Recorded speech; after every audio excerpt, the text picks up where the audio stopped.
Pankaj sir classes में आप सभी का एक बार फिर से स्वागत है। हम लोग केमिस्ट्री का पहला चैप्टर रासायनिक अभिक्रियाएं एवं समीकरण पढ़ रहे हैं। इस चैप्टर का आज 5वां क्लास है।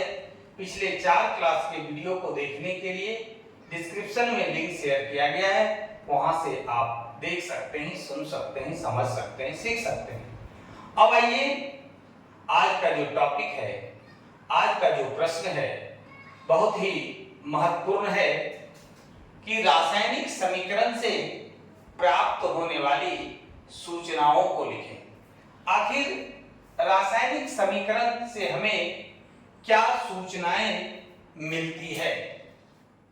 रासायनिक समीकरण से हमें क्या सूचनाएं मिलती है?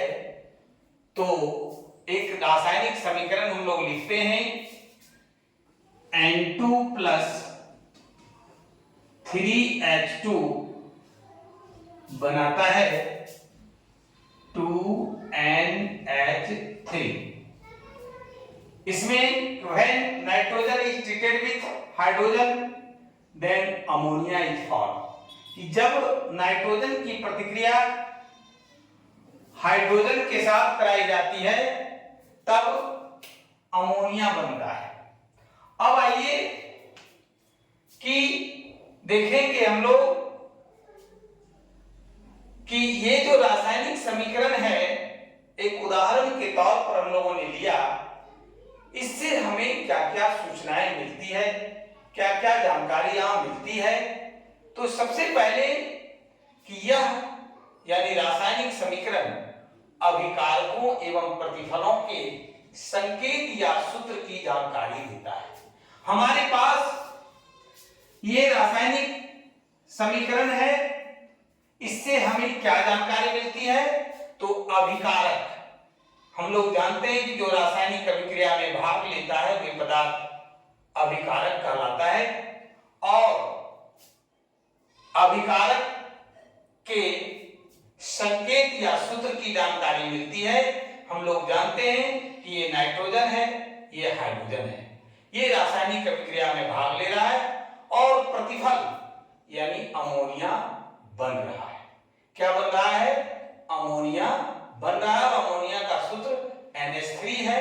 ये हमें रासायनिक समीकरण के द्वारा जानकारी मिलती है। अब है दूसरा जो पॉइंट है, पहला हम लोगों ने देखा, अगर आपको समझने में किसी प्रकार की कोई परेशानी होती है आप हमें कमेंट कर जरूर सूचित करें। आइए दूसरा जो पॉइंट है कि रासायनिक समीकरण बताता है कि अभिक्रिया में कौन कौन से पदार्थ भाग ले रहे हैं और अभिक्रिया के फलस्वरूप कौन कौन से पदार्थों का निर्माण होता है। हम इस रासायनिक अभिक्रिया के रासायनिक समीकरण के द्वारा हम ये जानकारी ले लेंगे कि रासायनिक अभिक्रिया में कौन कौन से पदार्थ भाग ले रहे हैं। यहाँ हम देख रहे हैं कि नाइट्रोजन और हाइड्रोजन रासायनिक अभिक्रिया में भाग ले रहा है, और रासायनिक अभिक्रिया के फलस्वरूप अमोनिया बनता है, NH3 बनता है। दूसरा नंबर पॉइंट से क्या पता चला कि रासायनिक समीकरण से हमें इस बात की जानकारी मिलती है, इस बात की सूचना मिलती है कि रासायनिक अभिक्रिया में कौन कौन से पदार्थ भाग ले रहे हैं और अभिक्रिया के फलस्वरूप कौन सा पदार्थ बन रहा है।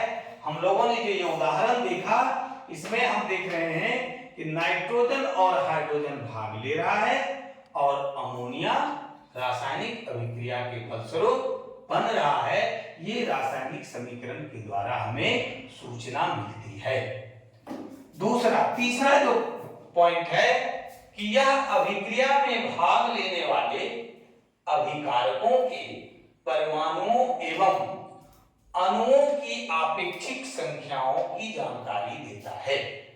आइए, बड़ा इंपॉर्टेंट बात है, इधर हम देखते हैं कि यह अभिक्रिया में भाग लेने वाले अभिकारकों के परमाणुओं और अणुओं की आपेक्षिक संख्याओं की जानकारी देता है। यहां हम देख रहे हैं कि एक अणु नाइट्रोजन है, यहां नहीं कुछ लिखा हुआ है तो इसका मतलब एक है, एक अणु नाइट्रोजन भाग ले रहा है और एक अणु नाइट्रोजन में नाइट्रोजन के 2 परमाणु भाग ले रहे हैं, जबकि यहां देखिए 3 अणु हाइड्रोजन है। अगर परमाणुओं की संख्या अगर पूछा जाए तो 3 गुने 2 कर देंगे, यानी 6 परमाणु रासायनिक अभिक्रिया में भाग ले रहा है। अगर आपको मोल की भी बात करें, यहां कहेंगे 1 मोल नाइट्रोजन भाग ले रहा है, यहां 3 मोल हाइड्रोजन भाग ले रहा है। तो ये देख करके हम लोग पता कर लेंगे। और जैसे नाइट्रोजन का परमाणु संख्या 7 होता है, द्रव्यमान संख्या 14 होता है, और 2 नाइट्रोजन है, 2 परमाणु है, यानी 28 ग्राम नाइट्रोजन यहां पर भाग ले रहा है रासायनिक अभिक्रिया में, और 6 ग्राम हाइड्रोजन के साथ नाइट्रोजन प्रतिक्रिया कर रहा है। इस बात की जानकारी हमें रासायनिक समीकरण के माध्यम से मिलता है। क्या हमने कहा? यह अभिक्रिया में भाग लेने वाले अभिकारकों के परमाणुओं एवं अणुओं की आपेक्षिक संख्याओं की जानकारी देता है। हम लोगों ने देखा एक अणु नाइट्रोजन में 2 परमाणु हैं, 3 अणु हाइड्रोजन में 6 परमाणु हैं जो रासायनिक अभिक्रिया में भाग ले रहा है। नाइट्रोजन का अगर द्रव्यमान कहिएगा तो 28 ग्राम नाइट्रोजन 6 ग्राम हाइड्रोजन के साथ प्रतिक्रिया कर रहा है। इस बात की जानकारी हमें रासायनिक समीकरण के माध्यम से मिलती है।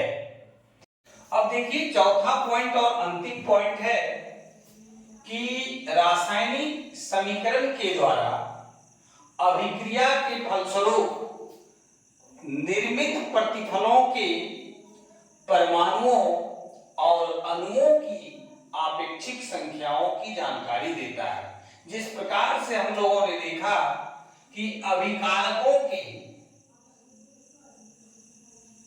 द्रव्यमान, अणुओं की संख्या, मोलों की संख्या, परमाणुओं की संख्या रासायनिक समीकरण के द्वारा उसकी जानकारी दी जाती है, ठीक उसी प्रकार से प्रतिफलों के अणुओं की संख्या, मोलों की संख्या की भी जानकारी दी जाती है।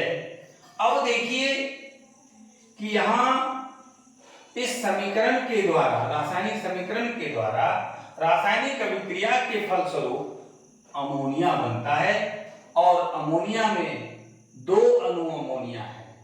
मोलों की संख्या में अगर पूछा जाए तो 2 मोल है, और इसका अगर एटॉमिक वेट या मॉलिक्यूलर वेट कहिए तो वो भी हम लोग निकाल सकते हैं कि 2 गुने 14 प्लस 1 गुने 3, यानी 14 गुने 2 28 प्लस 3 31 ग्राम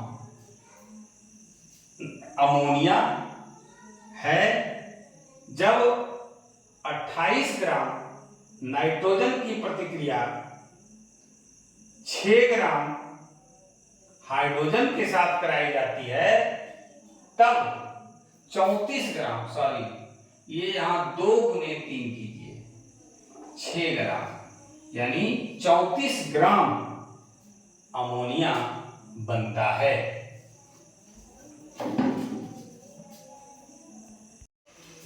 अब देखिए अगला जो टॉपिक है, अगला जो प्रश्न है वो बहुत ही महत्वपूर्ण है कि रासायनिक समीकरण के उपयोग से होने वाले लाभ को लिखें। बार बार प्रश्न पूछा जाता है बोर्ड एग्जाम में, इसलिए इसको जरा देखेंगे। और रासायनिक समीकरण के उपयोग से होने वाले लाभ निम्नांकित हैं। प्रश्न उत्तर के ही स्टाइल में हमने जवाब देने का प्रयास किया कि आप इसको नोटबुक में नोट करें और परीक्षा की तैयारी करें। आइए कि आखिर रासायनिक समीकरण के उपयोग से होने वाले लाभ कौन कौन से हैं। पहला है कि किसी भी रासायनिक अभिक्रिया का समीकरण के रूप में निरूपण आसान होता है। हम लोग एक रासायनिक अभिक्रिया की बात करते हैं कि जब हाइड्रोजन की प्रतिक्रिया ऑक्सीजन के साथ कराई जाती है तब जल बनता है। अब इतनी सारी बातें लिखने में इस साइड से इस साइड जगह ले लेगा, लेकिन इसी को अगर हम रासायनिक समीकरण के रूप में लिखते हैं 2H2 प्लस O2 बनाता है 2H2O, कि हाइड्रोजन की प्रतिक्रिया ऑक्सीजन के साथ कराने पर जल बनता है। अब देखिए कि किसी भी रासायनिक अभिक्रिया का समीकरण के रूप में निरूपण आसान होता है। बिल्कुल जो बातें हम लोग लिख करके भाषा में लंबी चौड़ी बातें लिखते, उसका बिल्कुल संक्षिप्त रूप, आसान रूप है कि हमने समीकरण के रूप में लिख दिया कि हाइड्रोजन और ऑक्सीजन के मिलने से जल बनता है। अब इससे फायदा क्या क्या है?